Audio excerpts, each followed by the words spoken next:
Alright guys, well welcome to today's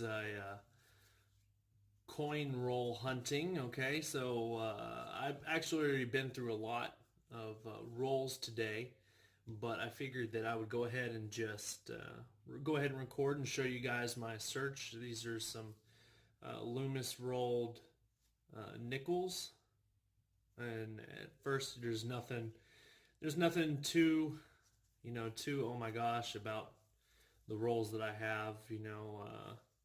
Some of them look newer. Some of them, like this one right here, looks really old. Oh, no, never mind. It's not the right one. Where is it?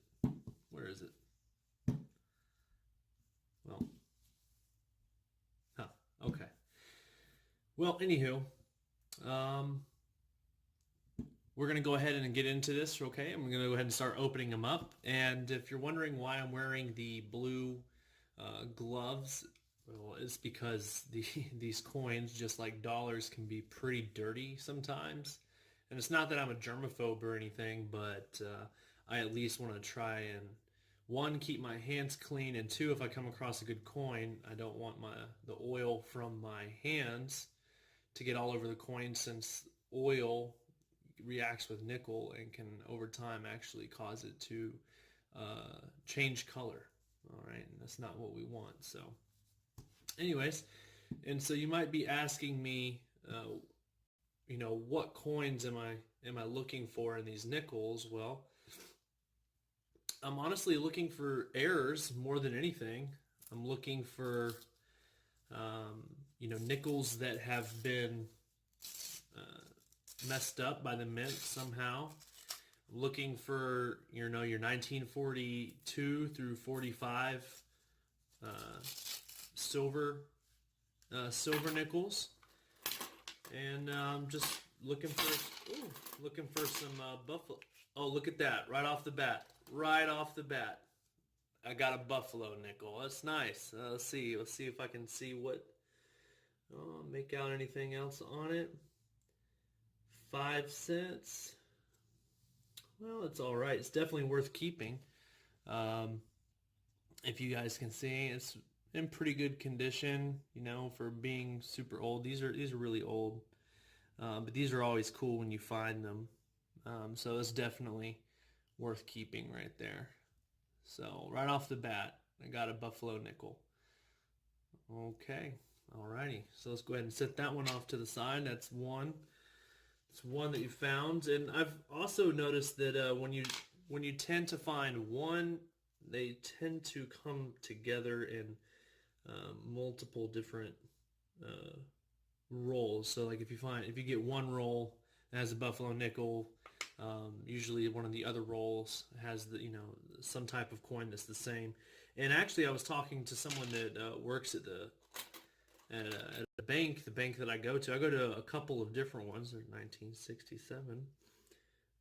I go to a couple different banks, and they said that the Federal Reserve and the companies that get the coins from the Federal Reserve to distribute to the banks, like Loomis, they try to take anything that's silver out of circulation. Anything that's silver or anything like this, these buffalo nickels, they try to take them out of circulation.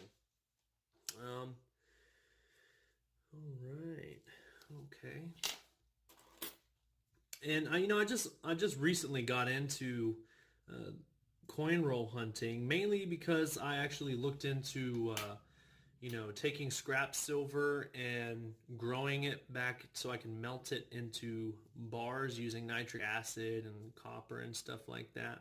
But I haven't been able to get into that. One, because it's just way too expensive and you lose money, so it's almost pointless to do it at all.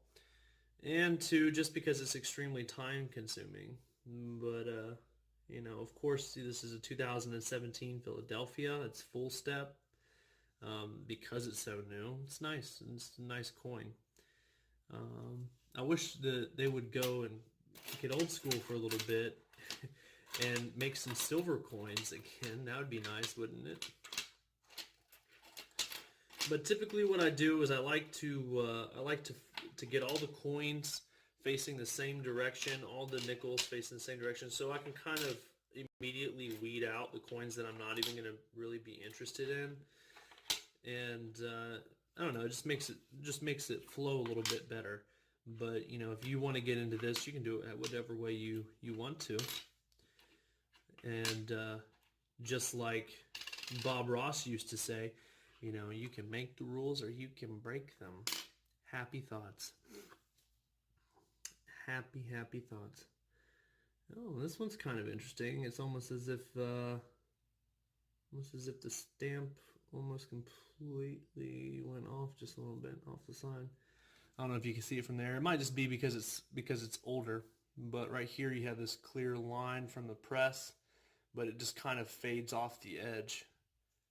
It just kind of fades off here. But I don't know. Typically what I do is I have a friend that's actually, you know, this is what he does. He's a coin dealer. And I usually take any coins I have a question about to him, and I have him verify whether or not they're good. So, all right, 1984. Definitely not a full step. One of the coins that I'm actually looking for is a 1950 Denver Mint full step. I'm looking for one that has on the back of Monticello right here. If you can see, I don't know if my camera's gonna focus in, but if you can see right here, there's these little steps, and I wish I could zoom in like macro on these, but I don't think the camera will let me. But if you find one that's got full steps, for instance, this one's full step. Right there, you can see you can see each individual line in the steps in the front of Monticello. You know, sometimes those are worth some good money. Several of them have been sold for thousands of dollars. So we'll just continue looking over the course of the next few minutes, and if I find anything, I will let you guys know. So enjoy.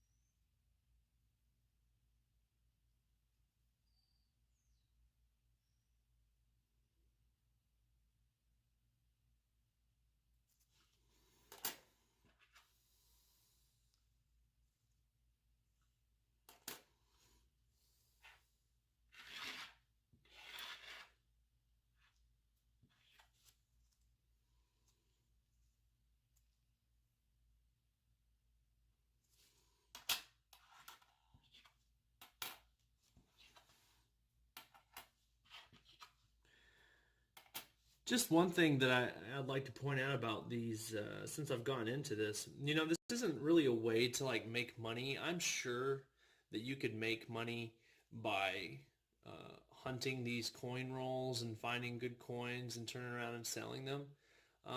You know, but this is actually like a safe thing to do. I mean, if you find a coin that's worth a lot of money, you you pay face value for it from the bank, you know.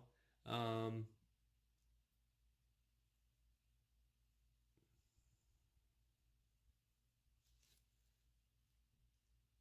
you you pay you pay face value from the when you get this from the bank. So if you find a coin that's worth even 40 or 50 bucks, I mean, you're making thousands of percent of profit off of this, you know, off of a 5 cent piece, you know. So like if I spent $2 on this and I get an entire roll of Buffalo nickels and I make, you know, $100 off of one roll, well then guess what? I just made a killing and basically just robbed the bank. I guess you could say robbed it. Robbed it fair and square.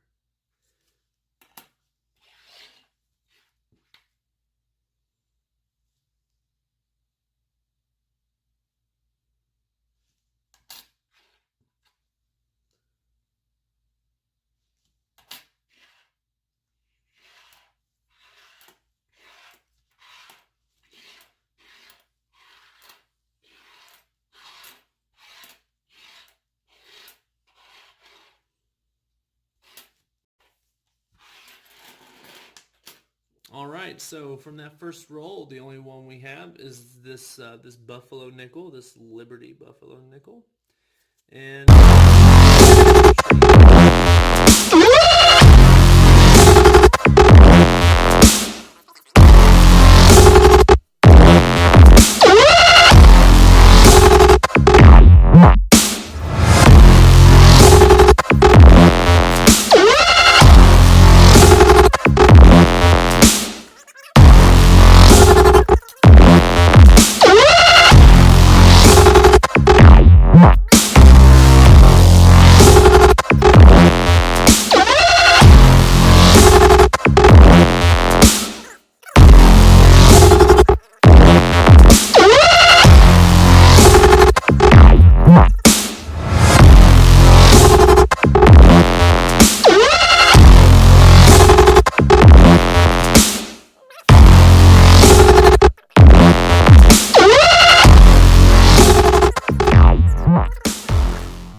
all of those. These are, I'm going to show you the potentials.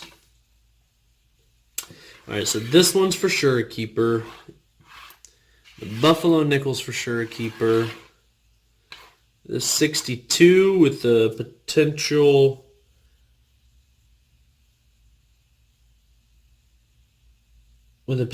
double die. Where'd you go? Where'd you go? All right, this 1948. There's 3. 1964. This one might be a double die. And 1983 with a potential lamination error. Another 1983. All right, so these are my potentials.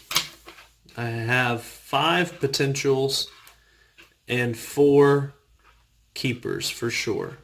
So, you know, I mean, you don't always find something, you know, but today, as far as Nickels is concerned, found this Buffalo head, this Buffalo Nickel, you know, and that's a good keeper. It's a great keeper, a great piece of history. And for you guys, like I promised you, this is what gloves look like after you have been messing with coins. Look at all that dirt at the tips of the fingers. All that nasty stuff, all that nastiness, all that discoloration just from a few hundred coins. So anyways, guys, I hope you enjoyed today's video. I will let you guys know in the next one whether or not these are actually you know, double dies, errors, lamination, like this one, this potential lamination line right here, bad lamination. I'll let you know. All right, guys. Well, I hope you enjoyed. I don't always do nickels. I do other coins. So the next video, I'll probably do dimes. That'll probably be my next video that I will release next week. Look forward. Hit that subscribe button down below right now if you want to stay tuned for some eventful coin roll hunting. And feel free to hit me up, guys. All right. Bye. Have a great day. Here's some Korean love right there for you Koreans if you're out there.